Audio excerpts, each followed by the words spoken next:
Hello, welcome back to my channel. My name is Artemis. It's been a cold, blistery, and icy week. And as you may know, the United States is having so many problems with ice right now. In weather like this, any whimsical wizard would need a cloak to keep them warm. For this project, I want to see if I can take some old pajama pants and turn them into a capelet. I have not actually checked to see how much fabric I will get from these, so I'm not sure how successful this will be. But after all, what is a craft project if it doesn't include a little chaos? But first, enjoy some of the frosty scenes from my yard.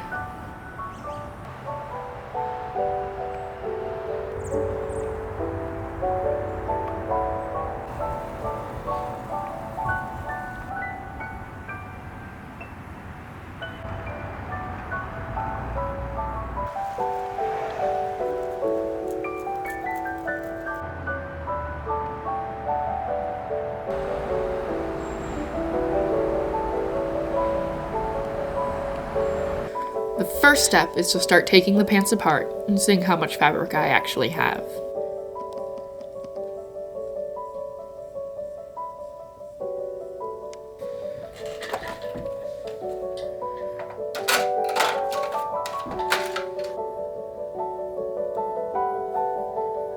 For this, I decided to seam rip the pants instead of cutting, as I wanted to save as much fabric as possible.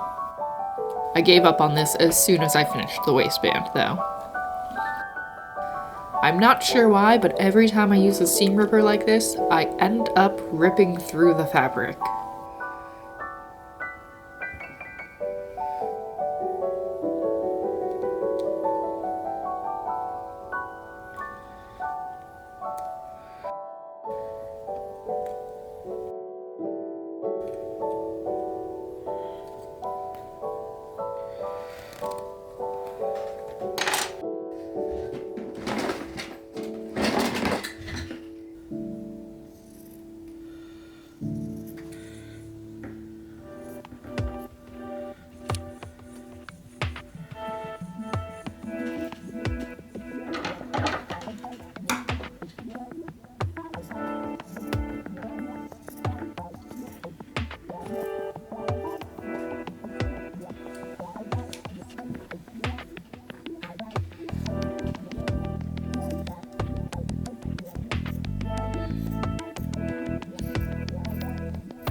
Recently, I made a capelet for a Korok costume.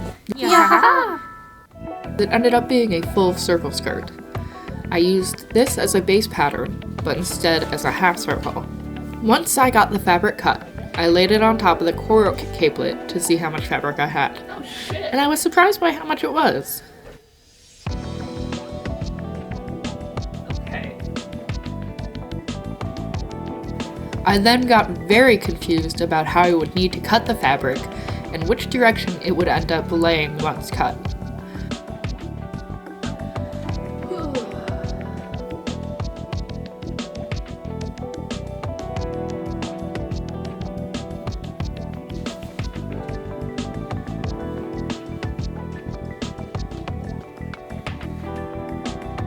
How do circles work?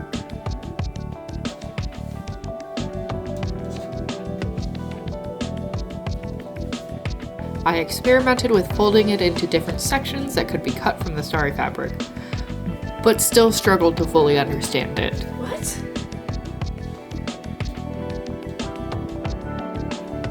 Okay. So I drew it out. I don't think I could explain the image, but having this reference helped it make sense for me. Alright, so I'm done. Oh.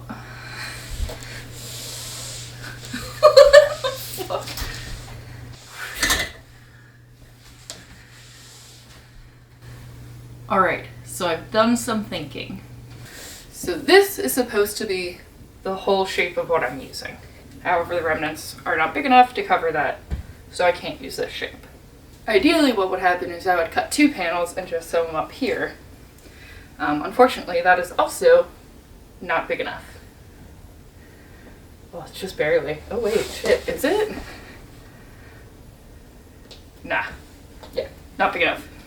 So my plan is to instead cut it into 4 panels, and that way I can also ensure the direction of the pattern looks the way I want it throughout as well. So right now I'm just going to fold this into 4s, trace it out, make sure I have enough fabric, and go from there. Ooh, fuck, seam allowance. I need to add seam allowance. My initial plan was to not create a lining and just roll the hem.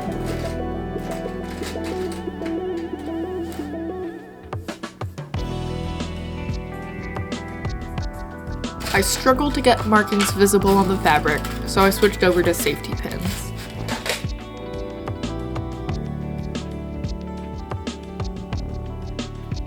Factoring in an arbitrary and rather large seam allowance, it looked like there was just not enough fabric to have all 4 panels fit with the markings going the same way. I did break my brain again trying to figure this one out.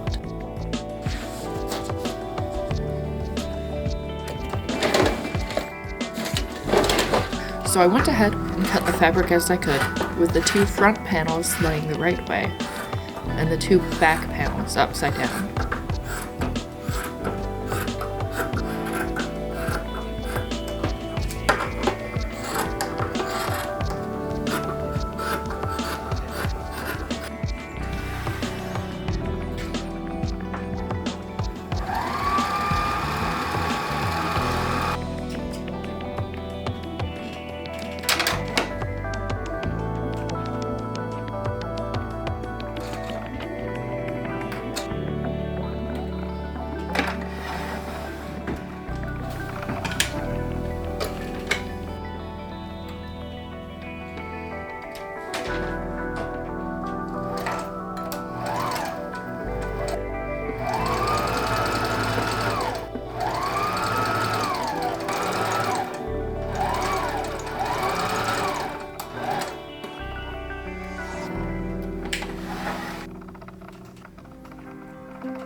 I did a quick dig in my fabric stash, as I figured I should at least try to make a lining layer.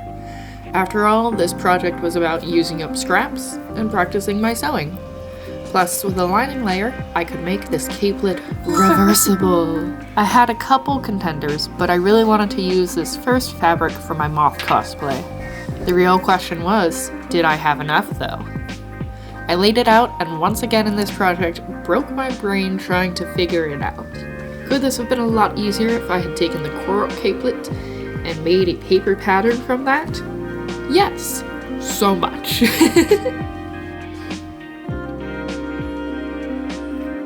I also took this time to even out some of the hem of the blue fabric.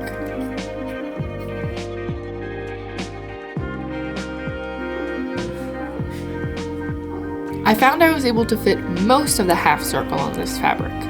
I traced out that, then finagled with the fabric to see if I could get another half.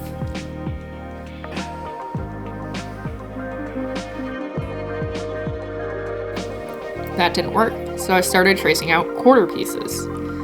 But I could only fit 1 more panel. I pulled out the collar for my moth costume. Could that be enough to get the last quarter panel I needed? No, not even close. I dug through my small fabric scraps, hoping I could find a piece large enough.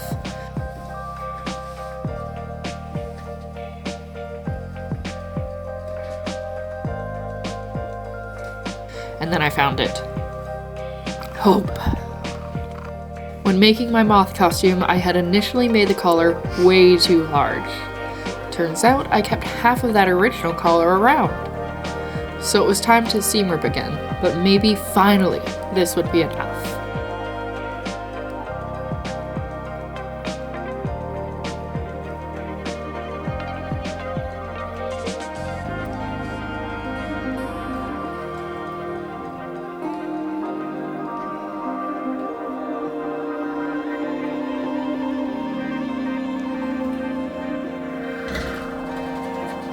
I laid the fabric down on top of it to see, and realized for some reason the white fabric was sewn to itself. So I had to seam rip it again. But was it enough? Moment of truth.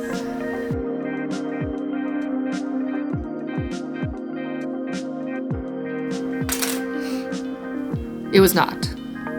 I forged ahead anyways, cutting out the pieces I did have.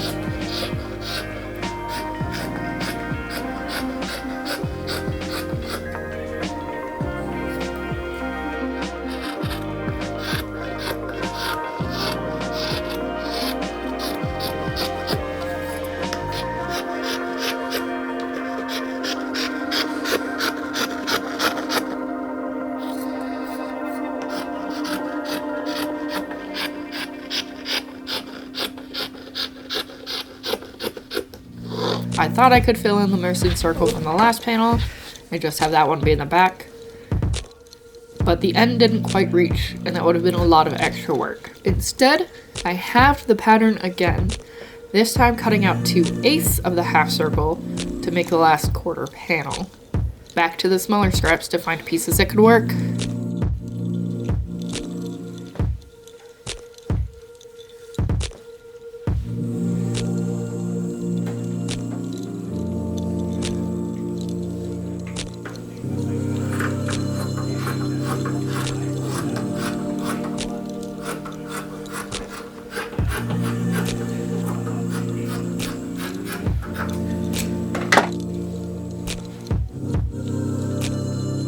I pulled out the old moth collar, and you'll never guess it, there was even more of the fabric sewed to itself for whatever reason. You know what that means? Seam ripping time, which I did off camera for everyone's sanity.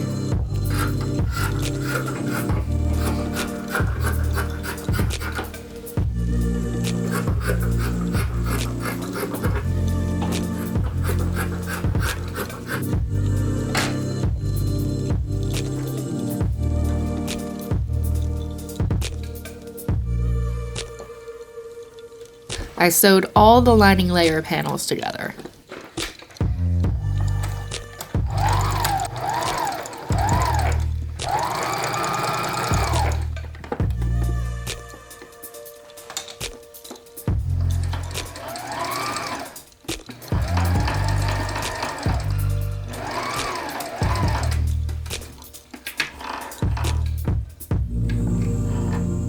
The panels did come out a little uneven, but I just planned to deal with that later. I laid the inner and the outer fabrics right sides together and started lining everything up.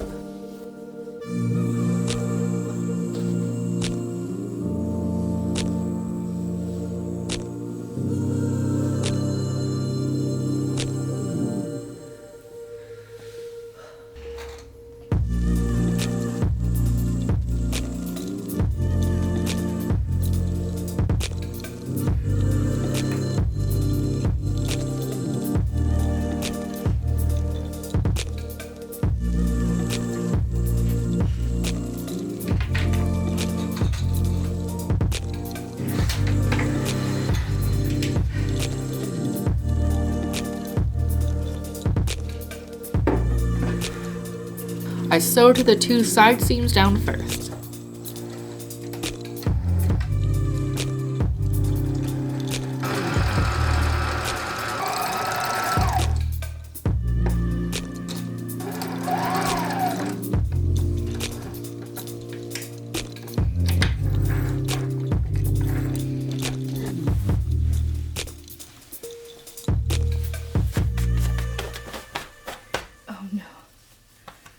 And then I went through and evened up both hemlines before sewing the bottom together, leaving the neck hole open to turn it right side out.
For the tie, I reused the string that came with the pants. I realized that I should have added it before sewing the sides up all the way, so it's this video's favorite time again, seam ripper.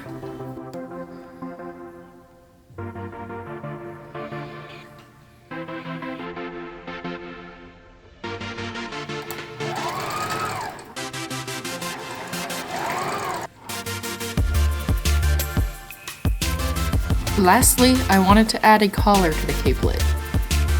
I measured the length of the neck hole and went back into the scraps to find pieces for it. Unfortunately, I didn't have any long enough and had to use two different pieces. I used a separate fur scrap I had to get the width of the collar, about 5.5 inches. I wish I had had enough of this fur to use, but I'm still happy with how it turned out.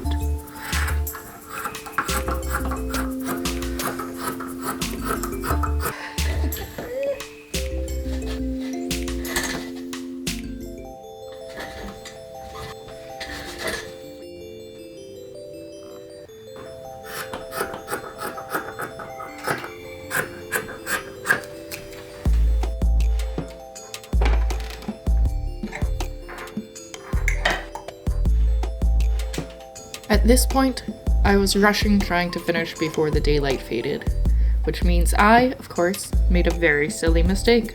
Let me know if you see it before I did.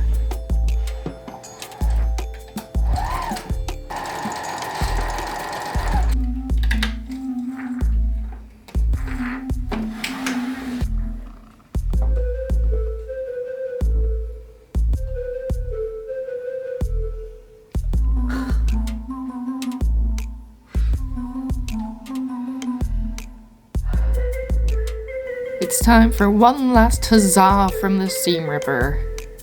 And look at that magical quick fix. I zigzag stitched the neck hole. Any ideas?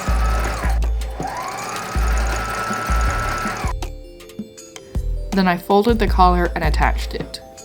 In a more professional project, I would worry about double folding the collar so there wasn't a raw edge. But sometimes you just do a project for fun. In what should have been obvious based on the trouble I had getting safety pins in, the 4 layers ended up almost immediately breaking a needle. And since I was pressed for time, I just did a very quick hand stitch instead.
Thank you for watching, and I hope to see you for my next video.